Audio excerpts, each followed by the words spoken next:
Well, it's just like I was telling you. We were swinging around this hill, mopping up after the first wave. The Heinies were throwing everything but Ma's kitchen stove at us. And the lieutenant sent me on a reconnaissance job down this road.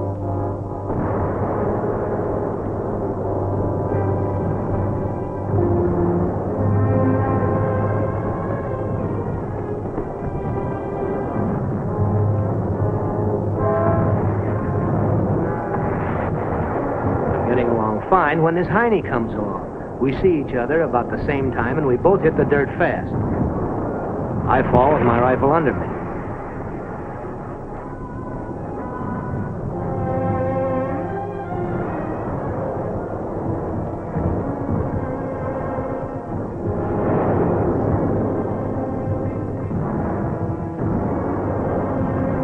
Well, I know that if this guy throws anything, it ain't going to be a cream puff. And here I am trying to scrape the mud off my rifle. I'm thinking about the skipper and how he'd give me hell for falling on it when all of a sudden...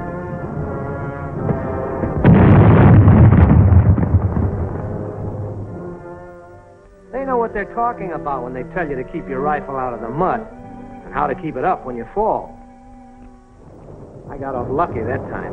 The Heine must have been scared and pitched a wild ball, but the concussion knocked me cold. I guess he thought I was dead.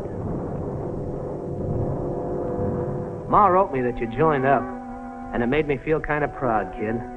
But I want a live soldier for a brother, not a dead one. That's why I'm telling you this stuff. You take that rifle I give you. It's a honey. It's a killer. If you use it right and treat it right, you've got the best friend a soldier can have.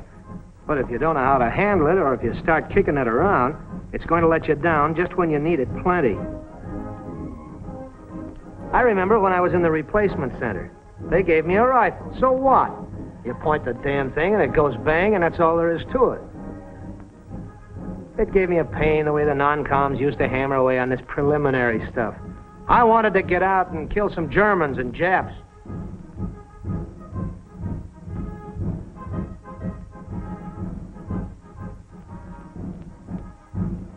Take this blindfold business. I used to think that was kid stuff, like riding a bike with no hands. I found out.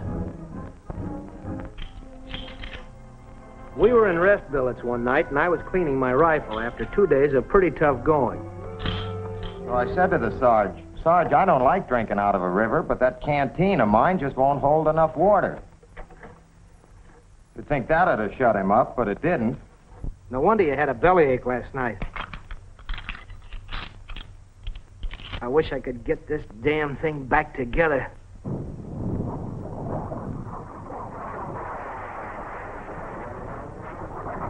Here she comes.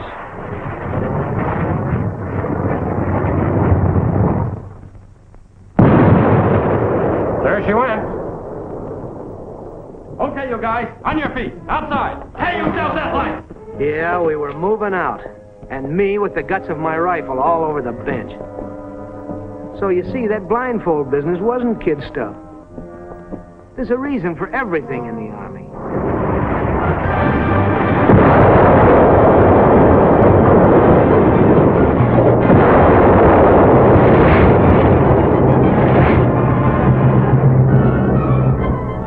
You gotta know how to fall with a rifle.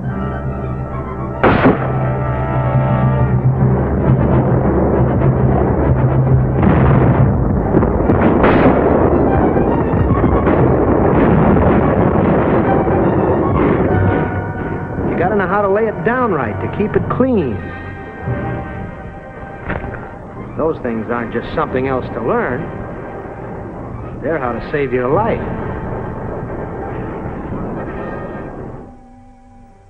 Here, you take Joe, for instance. Joe's a swell guy, field artilleryman. He was telling me one time... Yeah, I was telling him one time. I was telling him what a damn fool I am. I'm Joe, field artillery. And there's our battery. We were sitting pretty and getting ready to go into action. Then this German plane comes along and spots us. Well, all hell breaks loose up and down the front.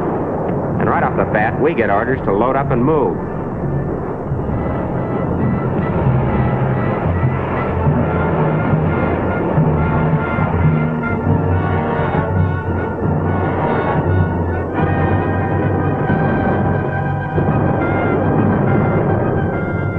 First, I couldn't find my gas mask. Like a dope, I'd put it down someplace.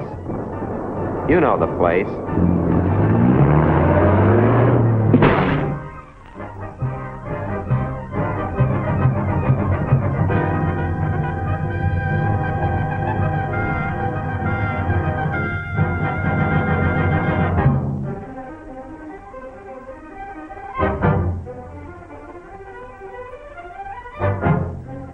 Well, there I am, loping along like a locoed buffalo, and wham! I do a Brody.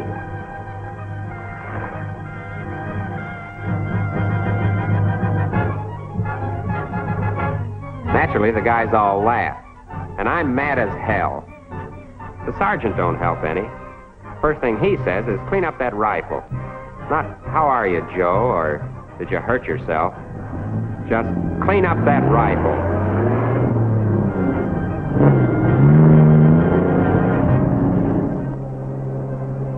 Clean up my rifle, he says. And me with mud running out of my ears. The hell with that.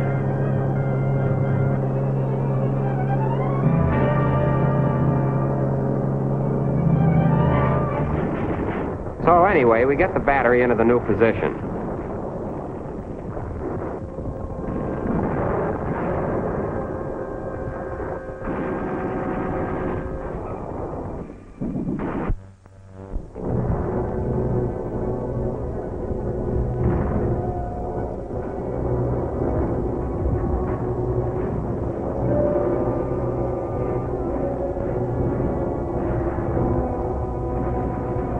I'm out in a foxhole, wishing I was back in Chicago, when I hear a noise. 3 heinies out on patrol. There they were, like ducks in a shooting gallery. Somehow they'd wriggled through the line, but now I had them where I wanted them. Boy, did I have them. 1, 2, 3. That's what I figured. I picked the second one for the next slug, only I never got him. See why? That's a pretty looking mess, isn't it?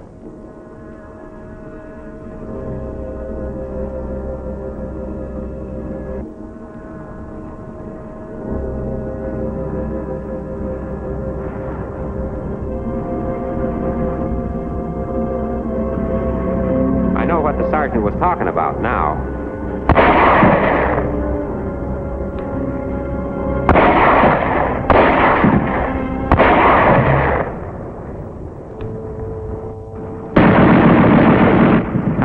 I never would have gotten out of that spot alive if our machine guns hadn't cut the tails off those monkeys. I want you to be smart, kid. Not like Joe and me. If I'd have been half smart, I wouldn't be writing you from here. I'd be up with my outfit where I belong. Here's what happened. The sergeant had rolled me out at 5 o'clock in the morning for guard duty. It's cold and rainy and half dark, and I'm a pretty unhappy guy.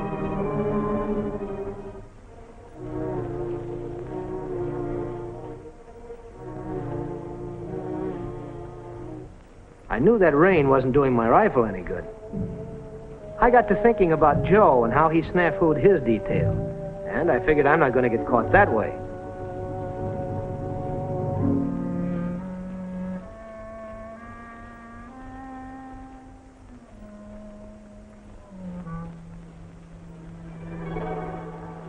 So I get out some oil.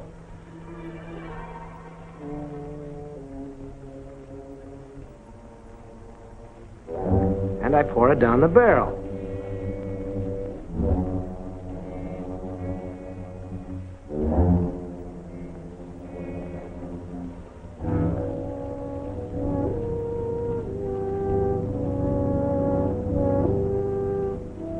Then I plugged her up to keep the oil inside.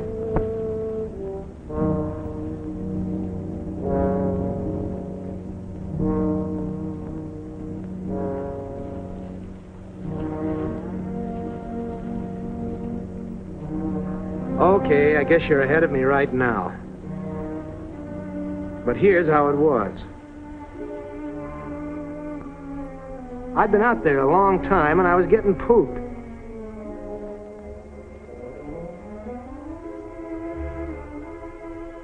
I was beginning to think those guys would never come out to relieve me.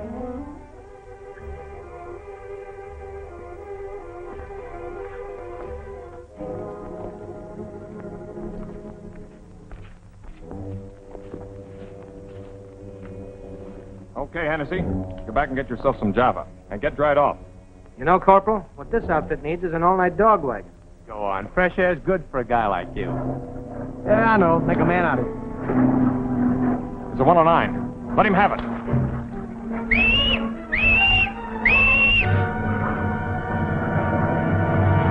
I'd seen one of those Messerschmitts tear hell out of B Company.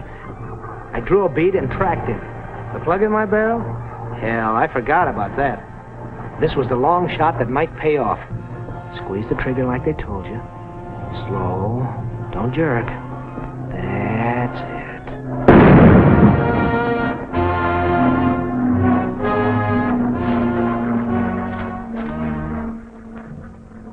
Jeez. Look at that rifle. Look at that face. Stretcher bear! Well, kid, I guess you're not so proud of your big brother now. I guess you think I'm pretty much of a dope. Okay, so I'm a dope. The point is, let's not have two of them in the family. It's so simple, kid, that I want to holler it at you. Just keep your rifle clean and use it right. If you do, you've got a great chance. But if you don't, I don't know what I'm going to look like. They don't take the bandages off till tomorrow. But we got to keep one guy in this family that the gals will go for. Well, so long, kid. Good luck. Keep your rifle clean.